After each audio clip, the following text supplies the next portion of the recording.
Thank you very much, everyone, for coming to this next edition of the online Majlises, Monday Majlises at Exeter, the Institute of Arabic and Islamic Studies.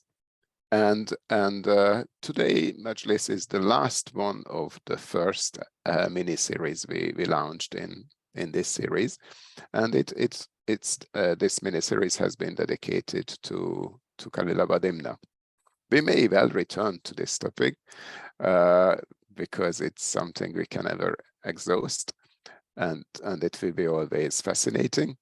But for this year, we will conclude it with Theo's presentation. And Theo is on the same project as Johannes and Beatrice, dedicated to Kalīla and Dimna. And Theo has a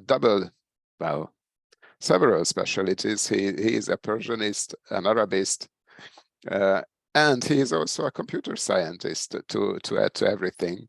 And I don't think my list was anywhere close to be complete. But then I let him to introduce himself and present his research to us. Sure. So are we going to start this session with like a sort of discussion of my background and where I come from, like we did with the last two? Is that the idea that we're doing today as well? Okay, cool. So yeah, like Istvan said, I am here at the Freie Universität Berlin affiliated with the same research group, which has for some years now been investigating Kalīla and Dimna, primarily, I guess, as a project within Arabic studies. I mean, it's run mostly by Arabists, and looking at the manuscripts tradition of the Arabic Kalīla and Dimna, its indirect transmission and reception history in Arabic adab literature. And also the project has this dream to create a kind of synoptic digital edition of the text of the Arabic Kalīla and Dimna, in which, rather than trying to arrive at some kind of ur-text, you would have the ability through a digital platform to browse all the different manuscript versions and analyze the patterns that emerge from that across a bunch of different manuscripts of the Arabic Kalīla and Dimna. So there's this dream of a synoptic digital edition, which is still very much a work in progress. But also there is this broader dimension to Anonym Classic as a project on the Kalīla and Dimna textual tradition. It's obviously not only Arabic and didn't start with Arabic and didn't come close to ending with Arabic. So we have colleagues either directly affiliated with the project or sort of collaborating with us from afar who work on other language traditions of Kalīla and Dimna. We have, for instance, a specialist on the Syriac side of things, Jan van Henkel. We work with someone who is specializing in the Hebrew version of the text, and we have a PhD student who sometimes joins us who works on the Greek versions of this text. So we have also a diversity of approaches to Kalīla and Dimna in a diversity of languages. And I was brought onto the project partly as a Persianist, so as someone who could look at, well, at the time that the Professor Grundler hired me onto the project, she really gave me the choice of what it would mean to specialize in the Persian Kalīla and Dimna. And of course, I could have gone multiple directions with that. I could have looked at the surviving fragments of the verse Kalīla and Dimna, supposedly probably composed by Rudaki. I could have looked to see if more snippets of that are extant. That's something that François de Blois is interested in working on. So I could have done that. Or I could have looked at the Anvar Sohaili, the famous version of Kalīla and Dimna, or adaptation of Kalīla and Dimna, dating to around the end of the 15th century CE, 9th century Hijri, written by Hossein Bouazizi-Koshifi. I could have focused on that, even though Christine van Woembeke already has such a wonderful monograph on that. There's still a lot more to find there. But instead, what I ended up choosing, the version that I wanted to focus on, is maybe, as of the early modern era, only the second most famous Persian version of Kalīla and Dimna, but still a very, very well-known one, which is the version written by Naṣr Allāh Munshī at the Ghaznavid court around the 1140s. And somehow there just has not been, at least in English and other European languages, the degree of scholarship focusing on this work that I think it deserves, given its really prime position, especially in almost establishing Persian belletristic prose literature in a sense. I mean, not exactly, but it has almost a foundational role in an entire category of Persian literature. So I directed myself to that version. I've been working on that.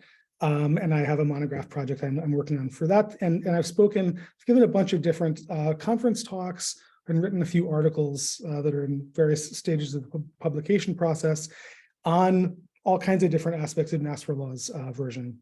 And so that's what I'll be talking about today. But like Istvan said, I mean, we do other things at Kalīla and Dimna project or at Anonym Classic. And so I have this whole other digital humanities side of what I'm working on that is not something that I'll really be focusing on today. But yeah, is there other stuff I should talk about, Istvan? More about my background, earlier story? What do you want to get into?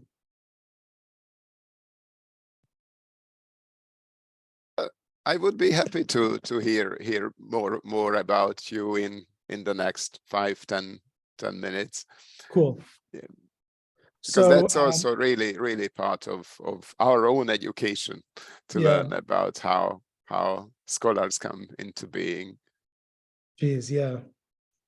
Well, in my case, it's just been, I would say, starting when I got to college, it's just been a series of really inspiring mentors who have gradually drawn me further and further into this field. When I started college, I would have told you 100% that I was going to major in classics. My real passion, my interest from high school was Latin literature. I had 4 years of Latin, a semester of ancient Greek, and I got to Princeton for my undergrad and started taking Latin classes. And somehow I just didn't get a good vibe from that department. It was really strange. And then at the same time, I knew that I wanted to start a new language.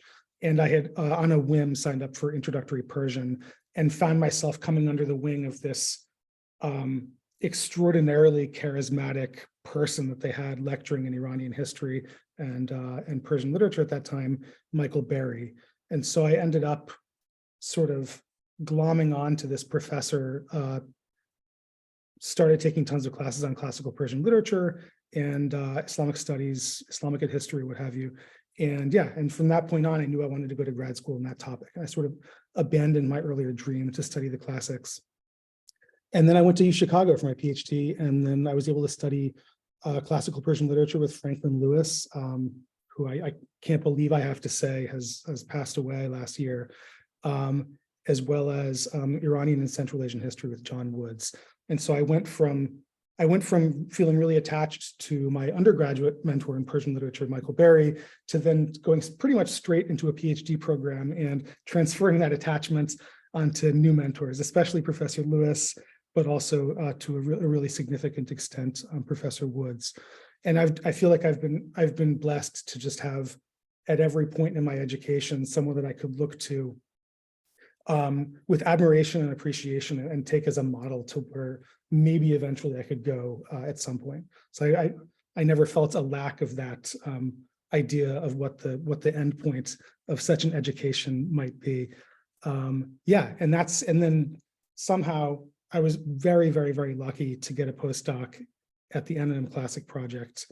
I still kind of don't know how that happened. It was just because exactly the right factors happened at exactly the right time, where I had been doing some computer programming projects as well as the Persian literature. And I had a reasonable background in Arabic literature as well. And somehow that convinced Professor Grundler to bring me in. And that's how I ended up here, only to feel like I had simply moved to the next place where there's this incredible mentor and role model before me, in this case, Professor Grundler. And that's been very the same in a lot of ways, but different in a lot of ways as well. And yeah, that's where I've been since then. So I think that takes me all the way from my undergraduate beginnings of taking Persian 101 and getting obsessed with the Shahnameh and whatnot, all the way up to where I am today. And where I am today is also ready to talk to you about Prosimetrum in Naṣr Allāh Munshī's version of Kalīla and Dimna. So we can do that as well. What do you think? Yes, please go ahead. But just one little comment that it's interesting. This introduction is always very different, and yours was really highlighting the role of mentors in shaping in our studies and our lives. And well, it unfortunately conveys also the idea of responsibility for all of us who teach at university, that by how we do it, we yes, it has an impact. What impact it has on our students. I mean, especially people teaching, especially people who are faculty in programs that like get PhD students and are really literally hands-on training the next generation of professors, you know, because that for something like classical Persian literature, that's only a few departments in the world. I mean, not in the world, but only a few departments in North America say that you can even go to do something like that. So when you have someone like Frank Lewis at Chicago establishing an atelier the way that he did, you know, you end up seeding whatever exists in the field. It's really for the next generation. So yeah, the incredible impact of someone in a key position like that in a sort of smaller field like ours. Well, Rob is in this room, and he wasn't expected to be commented, and I didn't know a minute ago that he will be commented in about today, but his role in our department and indeed in setting up the CSI and setting up this Majlis was well, yeah, it has been instrumental in us being here and having these discussions. Yeah. Thank you, Theo. Go ahead with the Prosimetrum and Kalīla. Sure, let's do that. So hold on just a second. I have to close one thing before I can open the next. That should be good. Yeah. Let's share the whole desktop and then go to PowerPoint, enter the presentation, try to dismiss all this stuff. Can you all see my slides? It's okay. Okay, cool. So assuming you can see my slides and hear me and everything, I will start actually talking about this question that I want to discuss today relating to Naṣr Allāh Munshī's version of Kalīla and Dimna. And this is something that I've not been working on for a long time, at least this particular aspect. And I'm unsure about how it should even be treated, as I'll talk about shortly. But it's a question that occurred to me just thinking about how we can characterize the particular mixture of prose and verse material that Naṣr Allāh Munshī effects in this work. Is there some way of actually referring to it? Are there terms that we can use? Is Prosimetrum perhaps a useful framework for that? Maybe yes, maybe no. But yeah, just wondering if we could put a name to this style that he has. And I can kind of skip over this slide. I just wanted to kind of mention that, of course, 2 weeks ago, Beatrice Grundler spoke about the associated with Ibn al-Muqaffaʿ or attributed to Ibn al-Muqaffaʿ version of Kalīla and Dimna. She spoke about that text itself, and then last week, Johannes Stefan talked more about the reception of it, indirect transmission of material, especially in the Arabic adab tradition. And today we get to move a step further chronologically, a step further as far as geographical breadth, and maybe a step further in cultural distance. So this is, I think the presentations that we've done have followed sort of, in one sense, at least a logical order. And I like to mention, I think it's relevant, at least to put this in context with what Beatrice and Johannes talked about, that we think about Kalīla and Dimna as a Persian tradition, and that applies both before and after it was an Arabic tradition. We don't have the Middle Persian version of the book, but of course its existence is assumed to be the case, and its importance would then be recognized for what it did for Ibn al-Muqaffaʿ. But then, more importantly, there is a palpable sense, I would say, that as soon as New Persian literature was being patronized and being widely practiced in the Salmanid period in the 4th or 10th century, as soon as that was happening, from the very beginning, there was an interest in bringing Kalīla and Dimna back into New Persian through the node of Arabic. So more or less immediately, we have the emergence of a verse adaptation by Rudaki. We have actually more snippets of this than a lot of people would assume. Like I mentioned earlier, François de Blois continues to work on this question. And from my later conversations with him, it seems there are even more sort of assorted verses, assorted lines of Persian poetry that show up in, for instance, lexicographical works or in anthological texts.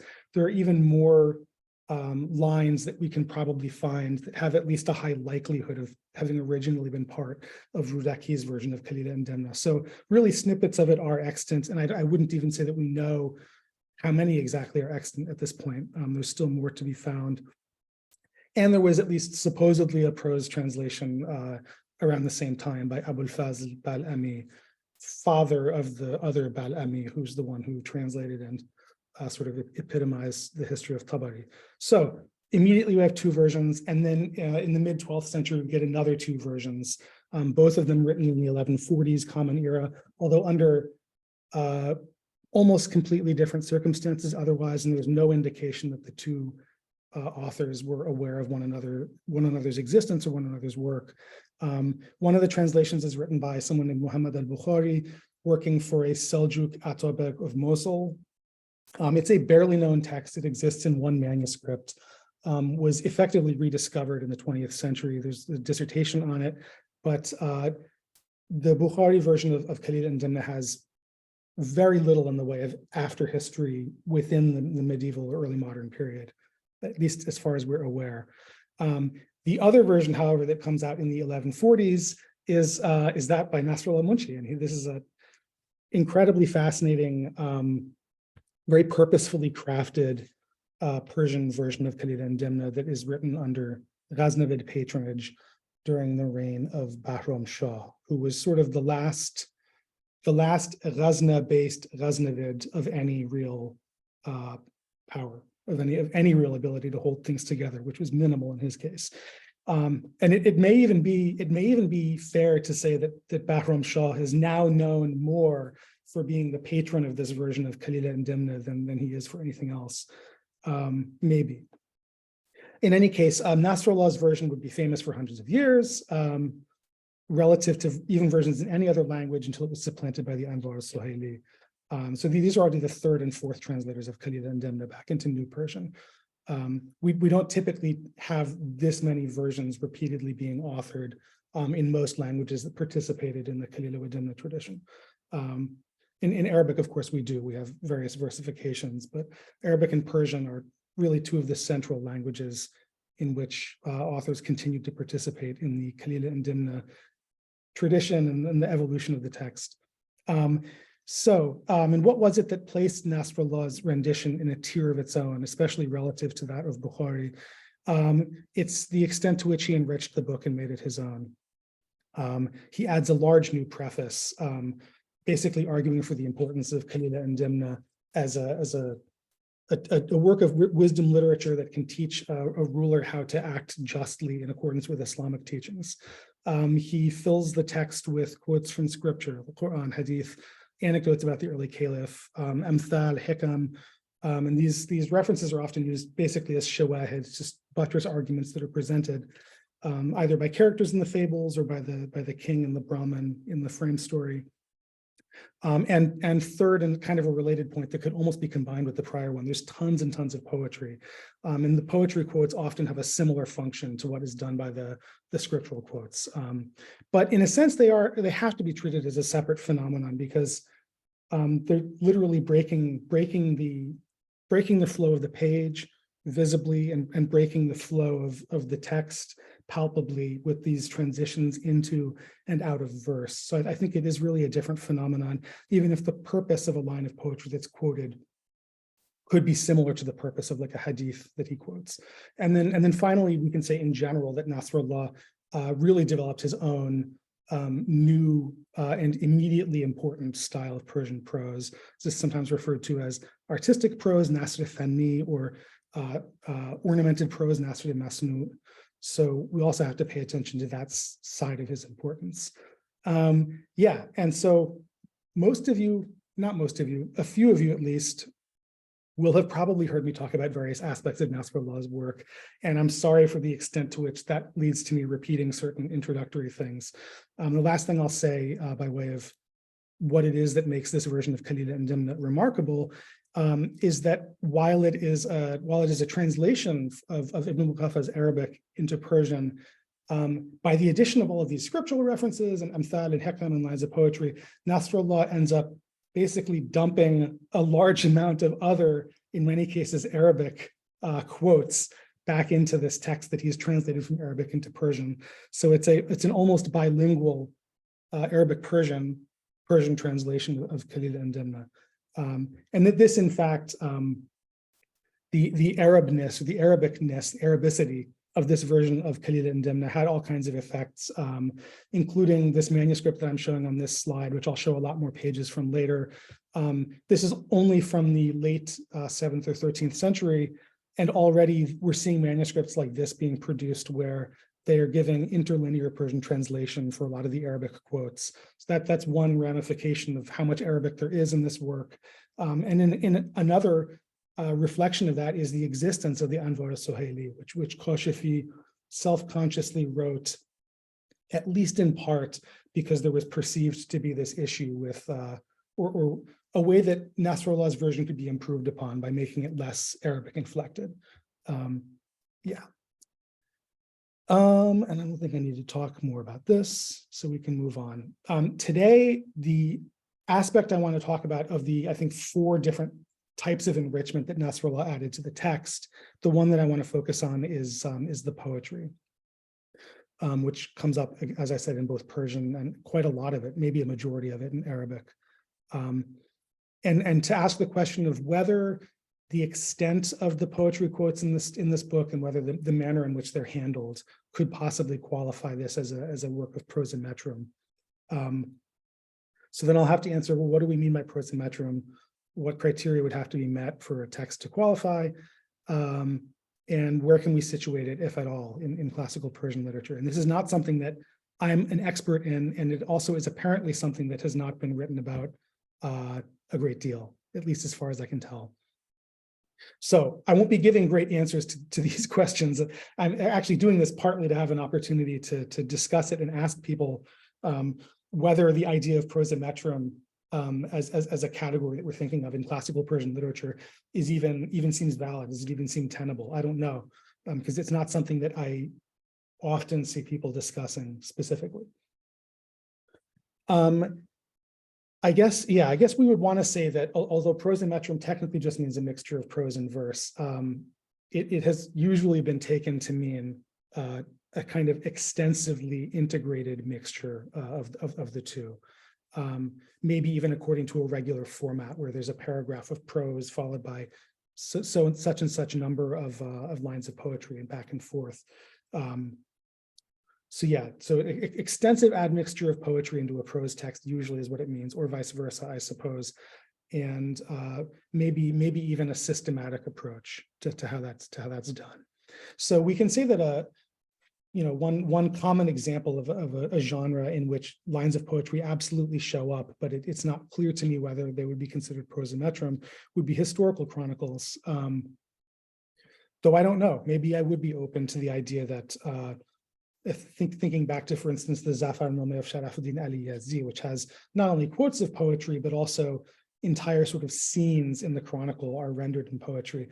I don't know whether that counts, though, because it's more like poetic flourishes in the context of an overwhelmingly prose text. So there are questions about, I guess, how much poetry does there need to be, or how does it need to be handled in order for us to think about something as Prosimetrum rather than just the author sometimes switches to verse, And when looking for scholarship on Prosimetrum in either classical Arabic or classical Persian, everyone is going to end up in the same place. There's this book by an edited volume by Harris and Reichel. It came out in, I think, 1997, and Wolfhart Heinrichs has a chapter on it about prosimetrical genres in classical Arabic literature, and Julie Scott Maysami has a chapter about, mixed prose and verse in medieval Persian literature. So we get these 2 chapters, and that is, I would say, really the core of the formal scholarly literature in English that I've seen on Prosimetrum. I can just describe a few sort of noteworthy points that are made by Heinrichs and Maysami in their treatments of this issue. Heinrichs just tries to carry out an introductory survey to see what is there in classical Arabic literature that we might consider prosimetrum? How can we make a typology of this and organize these things into different categories of texts that are doing this? And he's not drawing any absolutely firm conclusions, admitting in the preface to his article that there's so little existing scholarship on prosimetrum per se in Arabic literature that this is almost like an experimental summary of the issue. But he points to different ways in which verse gets integrated into prose texts. You can use lines of poetry as bits of evidence or proofs of points that are being made, that is, as shawahids. There are adab encyclopedias that are mixing poetry along with regular prose and scriptural quotes and all other kinds of material, in which sometimes the poetry lines could also be shawahid, or sometimes they could be pointing to something that can be likened to a situation that's being discussed. So that would be tamathul. But the one maybe really good example of structured prosimetrum that Heinrichs discusses in Arabic is the maqamat al-Hariri, where there's this very artful switching back and forth between prose and poetry, and rhymed prose at that. So so Heinrichs he gives a variety of examples of what prosimetrum could mean. And treats one example that seems like a really good candidate for that being the maqamat. And Maysami, looking at the Persian tradition, obviously there's much to be shared between these two, I guess, the manifestations of prosimetrum or quasi-prosimetrum in Arabic and how these things would come out in Persian. There's obviously a lot of sharing there.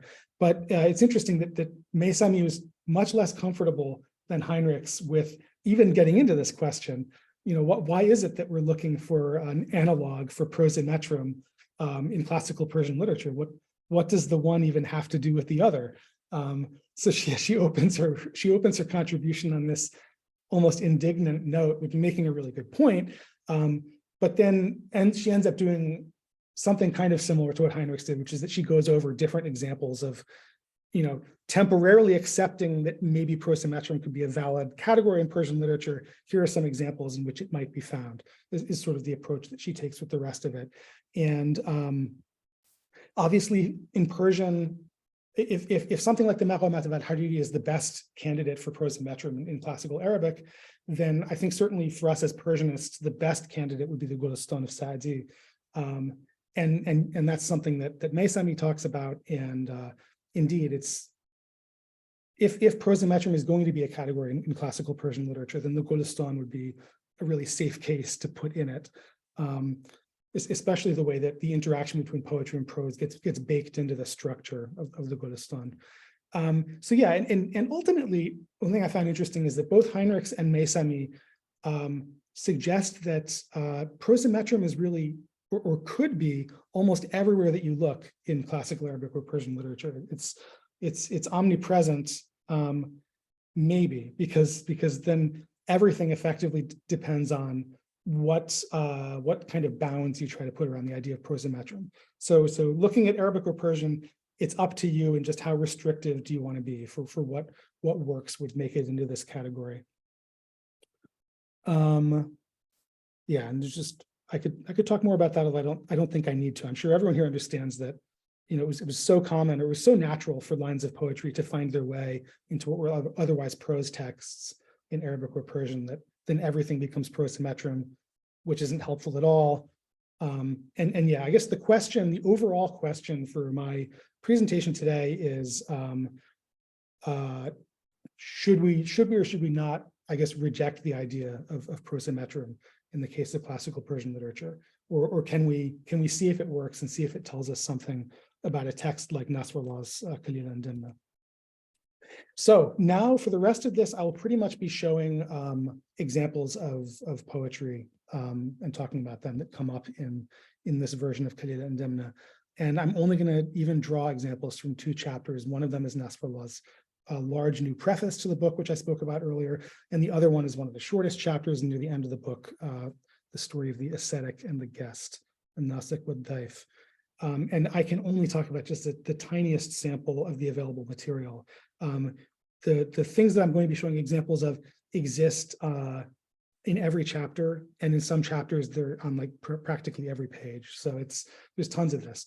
And yeah, for partly aesthetic reasons, the examples that I show are going to come from that same manuscript that I showed a page from earlier, where there's the interlinear Persian translation for most of the Arabic quotes. So I'll be showing from that. So just to go back to the preface, which is going to be the site of the examples of poetry I'll talk about in a second. Naṣr Allāh adds this large new preface to Kalīla and Dimna, arguing for the importance of the book, especially in the case of rulers and the ruler that he's addressing, Bahram Shah, the Ghaznavid, and why is this an important book? Why is it worth translating it? And the preface is also where he explains why he's going to enrich the text so much by bringing in quotes from scripture and other sources. And within the preface itself, it contains the same things that he announces he's going to put into the book of Kalīla and Dimna itself. So the preface also has tons of scripture, lines of poetry, stories about the caliphs, and so on. And yeah, some of the poetry that I'll show is in Persian, some is in Arabic. Probably a majority is in Arabic. Also, I found it interesting that looking through the Arabic poetry in Naṣr Allāh's text, it's very often possible, easily possible, to find attribution for that poetry. Whereas in the case of the Persian poetry, I have almost never found an attribution for any of it. I mean, there are exceptions, but it's rare. And my working understanding is that probably most of the Persian poetry that he used in this text, he composed himself, or he had access to some kind of corpus of poetry that we're no longer reading. I guess that's also entirely possible. But I think a lot of the Persian poetry is by him, and some of the Arabic poetry seems like it is as well. So this is either the first or second bit of poetry that comes up anywhere in the book, and it's in the preface. And this is just lines that are probably by Naṣr Allāh in praise of the prophet. Just in the introductory passage before he's even gotten into really the argument that he's going to be making about the values of Kalīla and Dimna. So it's فَحَمْدًا ثُمَّ حَمْدًا ثُمَّ حَمْدًا لمن يؤتي إذا شكر المزايا وتبليغا تحياتي إلى من بيثرب في الغدايا والعشايا سلام مشوق يهدي إليه من المدح إلى الكرائم والصفايا. Sorry. And you can also probably maybe just make out some of the word by word interlinear Persian translation that we get. I won't read all of it, but we have Bas Sitayash, Misluhu, Mar Onra ke ata dahad chun shukr karde shavad ziyadati ha. So this is how these things come out. Yeah, that's just an initial example of the kind of, suddenly you get 3 lines of poetry in the middle of a little prose introduction praising the prophet. And then only a few passages later, this is just to show an example of what one of the insets of Persian poetry might look like. And at this point, Naṣr Allāh is talking about how basically strong Muslim rulers are needed in order to enforce the rules of the religion for ordinary people, because it's only the scholars who have the intelligence and educational background to be able to understand what they need to do in life, or how to follow Islamic rules purely in an intellectual level, and that normal people are really helpless and that they need these things enforced for them by the sword. And as part of this, he basically says, Nazda ankesh khirad naham khabast, shir bishe chushir garmabast. For the one who's doesn't have intellect as a bedfellow, that confuse the lion of the forest with the faucet of the bath. And one thing I wanted to draw attention to that just is a feature of this manuscript that's interesting to me is that the Arabic poetry, partly because of this format, or maybe entirely because of this format where it's going to get the interlinear translation, the lines of Arabic poetry are always written in this heavier, much larger hand, and then we get the red interlinear translation in between. Whereas the lines of Persian poetry are in the same weight, I guess we can say, in the same pen, hand as the prose. And here we do have the marker that there's going to be a bait. We have the sort of hemistichs offset this way, but it isn't always that way. And there are actually cases, there's many instances in this manuscript where you could easily skate over the Persian poetry because there's no good indication of it. Whereas the Arabic poetry is always almost privileged in a way by being made larger and getting the translation. That really seems to have been a prime focus of this copyist. Some of the lines, like I said, are easily attributable. This two-line snippet, I suppose, comes up in Naṣr Allāh's discussion of how wonderful Bahram Shah is, and how he's comparing Bahram Shah in his greatness to Sultan Mahmud of Ghazna, their greatest military leader. And so he has a line that he quotes from an Umayyad era poet, Ziyad al-A'jam, which is قَالَ الْجِيَادَ ل15 حِجَّةً وَلِذَاتُهُ إِذْ ذَاكَ فِي الْأَشْغَالِ قصرت بهم مهماتهم or himmatuhum وسمت به همم الملوك وثورة الأبطال. So at the age of 15, he led cavalry while his others of his cohort, others of his same age, were busy with whatever kind of frivolities. For them, they were too occupied by their what they had in mind, whereas for him towered the ambitions of kings and the vehemence of heroes. This is just really, I'm just mentioning this as an example of that some of the poetry is of unclear attribution. It seems like Naṣr Allāh wrote it himself, whereas some of it, especially in the Arabic, you will quickly find the attribution of it just with an online search. And then the last example that I wanted to show from the preface is where the density of, or the frequency of moving back between prose and poetry can sometimes get to a point where, for me, subjectively, it is reading more like a prosimetrical text, as opposed to maybe other passages where you could go a longer period of time before seeing the next poetry quote and not knowing how long it would be, or really having a way of expecting when you're next going to hit a line of poetry. But there are passages where it becomes much denser, and it's a point in poetry and then a point in prose, and so on. So here, for example, he has a line that he quotes. This is when he's talking about, Naṣr Allāh is talking about his own education and how hard he had to work in order to learn. So he quotes, بِقَدْرِ الْكَدِّ تُكْتَسَبُ الْمَعَالِي, noble qualities are allocated in proportion to hard work. It's attributed to Imam al-Shafi'i, as far as I can find. And then he talks about how all these people that he was,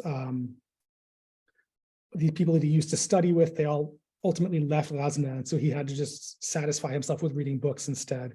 And he quotes this famous hemistich from al-Mutanabbi, وَخَيْرُ جَلِيسٌ فِي الزَّمَانِ كِتَابُ, the best table companion of the age is a book. And then he transitions from this to say, but I read a lot of serious materials, but I had to also sometimes read things that were entertaining. And this is ultimately pointing toward him talking about how he got interested in stories like those in Kalīla and Dimna. But here he has a line of Persian poetry, which again I'm saying is probably original because I'm not able to find any attribution.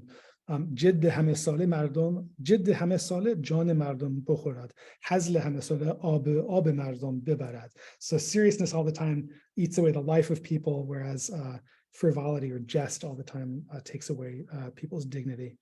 So this is an example. Just wanted to show, because of how at this point in the preface, the back and forth between poetry and prose reaches this level of frequency where it does start to read pretty clearly as something that could be described as prosimetrum. Though again, I'm not committed to using that term. The next thing that I will show is some poetry selections from the chapter of the ascetic and the guest, which, like I said, is it's one of the shortest chapters in Kalīla and Dimna. It's near the end of the book. In fact, in some versions, it's at the end of the book. And it tells the story of this pious ascetic who gets visited randomly by a foreign guest. And after he's given the guest some hospitality, the guest says, wow, the way you speak Hebrew is just wonderful. I really want to learn your language. And the ascetic kind of tells him, you know, I'm not sure about that. I mean, I'll do it if you really want, but it's not the best idea. And then we get into this fable that's just supposed to drive home this message that you really shouldn't leave the path that's been set out for you in the world, the path followed by your forebears, that if you try to stray and do something vastly different, then you're only going to fall into hardship. And it'll be so bad you won't even be able to go back to how things were. And so in the case of the guest, he tries to learn Hebrew, and he not only loses that, but loses his original language. And there's an animal fable that comes up in the middle where there's a crow that wants to learn to walk in the manner of a partridge. And not only does it not learn how to do that, but it can't go back to walking as a crow. Anyway, that's what the chapter is about. It's a short chapter. It's usually an easy read in most versions of Kalīla and Dimna, but Naṣr Allāh has really, really packed it with outside references. And I want to, if I can make this work, show you just how this works. So hopefully you can see. I'm just going to go through just purely to show the density of these quotes and lines of poetry that are brought into what is ultimately a chapter of just a few pages. So yeah, we have here Persian poetry, an Arabic saying.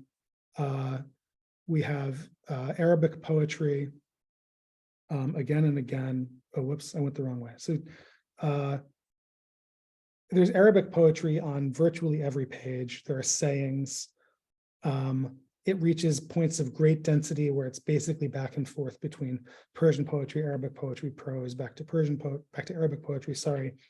And this happens, like I said, on every page of this ultimately pretty short chapter. And it has the effect of probably easily doubling the length of the chapter, I would say, because of all these things that have been added, including quite a bit of poetry.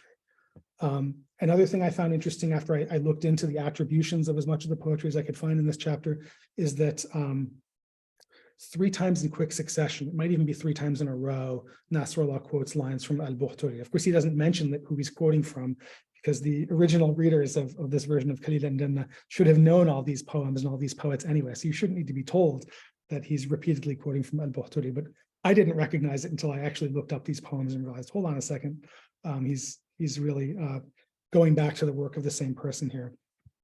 So I'll show a few examples of this. At the very, very beginning of the chapter, even before, so every chapter in Kalīla and Dimna typically begins with the king telling the philosopher, I really enjoyed your last story about such and such. Now tell me another story about the following topic. And before the king has even gotten through his request here, we have a line of Persian poetry. So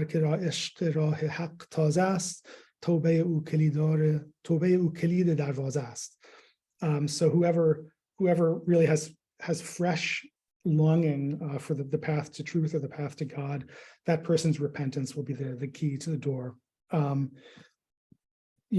Immediately going into poetry before even the first full idea of the chapter has been articulated. And yeah, and as usual with the Persian, I was not able to find an attribution for this. And then just a bit later, we get the first, I think at least it's the first snippet of Arabic poetry, which is talking about this pious ascetic and how wonderful he is.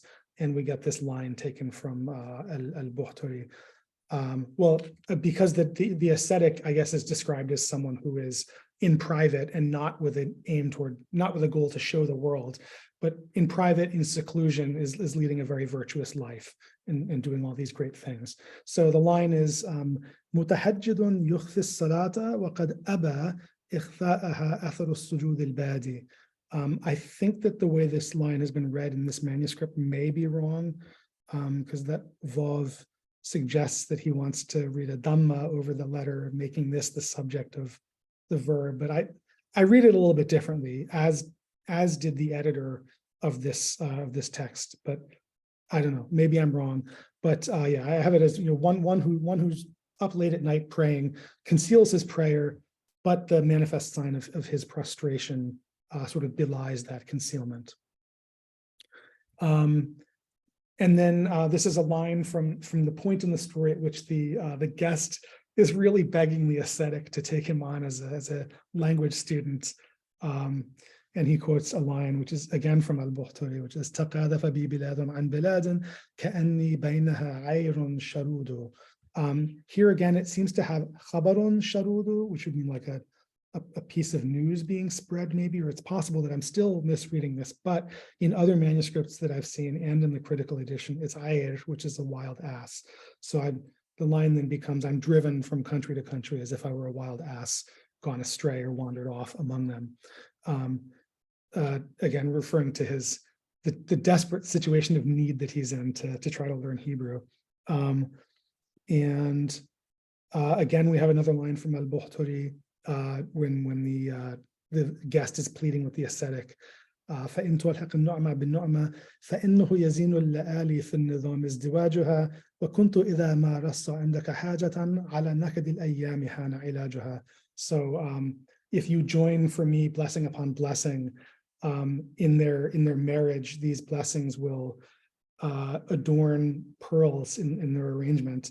And anytime that I came to you needing something or with a request, in the darkest of days, I found a treatment, I guess, for what ailed me from you. So this is lines of basically supplication to the ascetic that he agree to the request to teach this person. And then, like I mentioned when I showed the full pages, 6 or 7 pages or whatever it is of this chapter, there are points where there's repeated poetry where I'll have a line in Persian, then a line in Arabic, then back to a bit of prose, then back to poetry. So here's just one more example, looking in detail at a couple of those lines.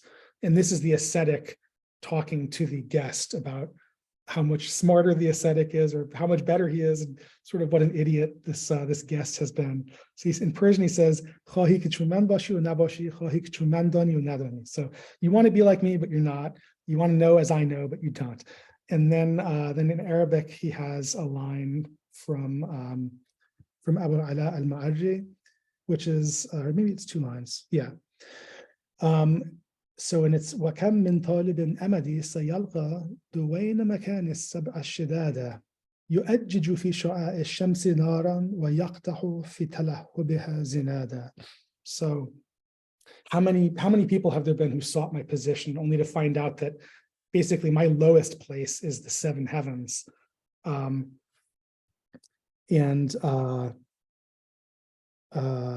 so like in the rays of the sun, a fire shines out, and I'm actually not sure what the second hemistic means here. وَيَقْتَحُ فِي تَلَهُّبِهَا زِنَادًا. And so something involving a zinada is the fire steel or the fire flint. So I guess like in the lighting of those flames, there's you can see maybe the glint of a fire steel. Not the easiest line. It's a classic Ma'arri in that regard. Anyway, I think I've shown enough examples now to at least have given an idea of different ways in which the switch between sort of continual switching between prose and poetry, although in a text which is mostly prose, but just has a lot of poetry in it. I think I've given enough examples to show sort of how it works in Naṣr Allāh Munshī's text, and the density that the poetry can sometimes have on the page, and the frequency that he sometimes goes into in certain passages where he's switching back and forth in quick succession between the 2 modes.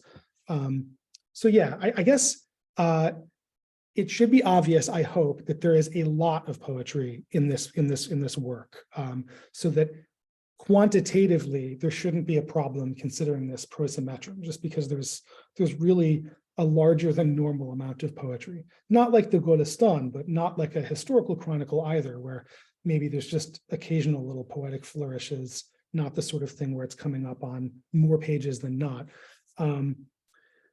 And I guess going back to the different types of use of poetry in Prosimetrum in Arabic that were suggested by Heinrichs, we can say that what Naṣr Allāh is doing sometimes looks like the practice of shahid, where he's quoting a line of poetry, or having a character in a story quote a line of poetry in order to substantiate an argument, or tamathul, where, and it's probably more of that, where lines of poetry are being used to sort of give evocations, evocative examples of ideas that are coming up in the narrative. So yeah, I guess I think my personal view is that if we're comfortable using the term prosimetrum at all in classical Persian literature, then in the case of Naṣr Allāh Munshī's text, it's probably more reasonable to accept it as prosimetrum than to try to reject it, even if it's not quite at the level that we see in certain other works that are maybe more equal between poetry and prose, or even a majority poetry. Still, I think this one should probably make the cut, as it were. But there is also this question that I kind of started with, of whether we should even be using the term prosimetrum, or if it's useful to us in any way, or if it is instead a term that is just an ill fit for the data that we have as Arabists or Persianists, where depending on how you define it, if you simply define prosimetrum as prose texts with at least a little bit of poetry in them, then that doesn't allow us to filter the corpus at all. You know, that would be almost any work, at least in whole genres of Arabic and Persian literature. So that's an issue that one would have to decide how restrictive you want to be, from some minimum level of restrictiveness, in order for prosimetrum to be a useful category, I would say. On the other hand, I don't think that I also don't necessarily think that it's worth rejecting this entirely. Yeah, I don't think that it's such an invalid concept or so foreign that it explains nothing. Partly because, and I think I've had this on, well, I guess I don't have it here, but partly because we have certain texts like the Gulistan or like the Maqamat of al-Hariri, which seem like it's nice having a formal term that we can apply to them that recognizes the unusual extent to which they've effected an integration between prose and verse. It's not bad, in my view, to have a term that we can use to sort of group these texts together, at least if they've reached a certain level of mixture of prose and verse. But yeah, those are my thoughts. That is the end of my presentation, and I will stop sharing my screen. Thank you for your attention.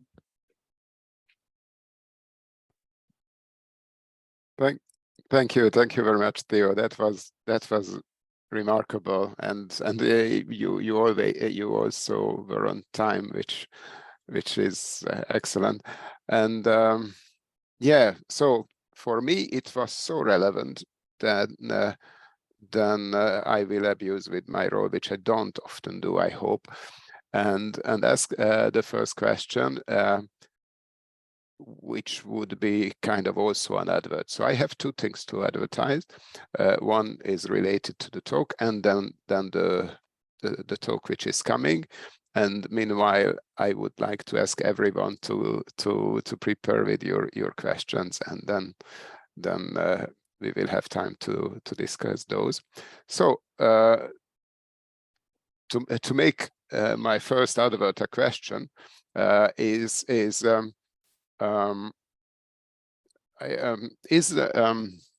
what's the goal of Naṣr Allāh in using the poetry or the prosimetrum, and specifically in the case of the guest and his host and the hermit and his guest?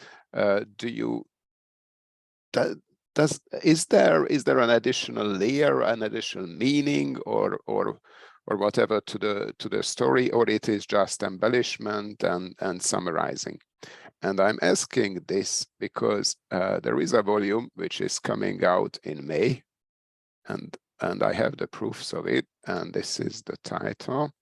Hopefully I can copy it here. And this is a monumental work, a monumental volume in a monumental series, and we will actually have have at least one majlis dedicated to it in the future. And why I'm advertising it now is that it includes 2 chapters on Kalīla and Dimna. So that's the chapter title, the whole section title, Kalīla and Dimna, back and forth from India to the West. And the first of these 2 happens to be on this very chapter. And why this is all a bit shameless is that's my chapter in it. But then there is also another one which maybe justifies my insolence of advertising my own work by Thibaut on the return, which is very much like your work, Theo. And yeah, so that you have already one question, but I won't let you answer yet, because the other comments I wanted to make is at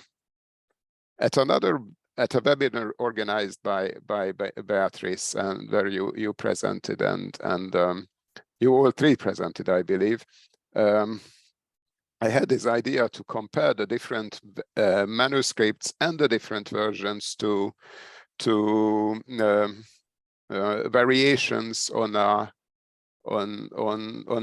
musical theme or a melody or even the interpretations of a well-known piece of music, because I assume that quite often we have multiple manuscripts and versions in one library of the same work, namely Kalīla and Dimna.